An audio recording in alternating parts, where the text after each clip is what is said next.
காஞ்சிபுரத்தில் சீதா கல்யாண மகோத்சவம். காஞ்சிபுரத்தில் ஸ்ரீ சீதாராம பஜனை மண்டலி சார்பில் சீதா கல்யாண மகோத்சவம் கொல்லாச்சத்திரம் திருமண மண்டபத்தில் ஞாயிற்றுக்கிழமை நடைபெற்றது. காஞ்சிபுரம் சீதாராம பஜனை மண்டலி சார்பில் 33வது ஆண்டு சீதா கல்யாண மகோத்சவம் காமாட்சி அம்மன் கோயில் அருகே உள்ள கொல்லாச்சத்திரம் திருமண மண்டபத்தில் மே 2ஆம் தேதி வெள்ளிக்கிழமை கணபதி ஹோமத்துடன் தொடங்கியது. தொடக்க விழாவில் பஜனை மண்டலியின் தலைவர் VP குமாரகிருஷ்ணன் தலைமை வகித்தார்.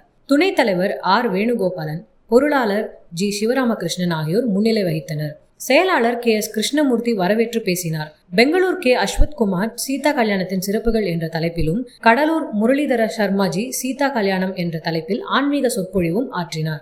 மறுநாள் 3ஆம் தேதி ஸ்ரீராமருக்கு லட்சார்ச்சனையும் மகா தீபாராதனையும் அன்னதானமும் நடைபெற்றது. 3வது நாள் நிகழ்வாக ஞாயிற்றுக்கிழமை பாகவத சம்பிரதாய முறைப்படி மாங்கல்ய தாரணம் சமர்ப்பித்து சீதா கல்யாண மகோத்சவம் நடைபெற்றது. ஆயக்குடி R ஆனந்தகிருஷ்ணன் என்கிற குமார் பாகவதர் குழுவினரால் சிறப்பு பஜனை நிகழ்ச்சியும் சிறப்பு தீபாராதனையும் அன்னதானமும் நடைபெற்றன. ஏற்பாடுகளை சீதாராம பஜனை மண்டலி நிர்வாகிகள் செய்திருந்தனர்.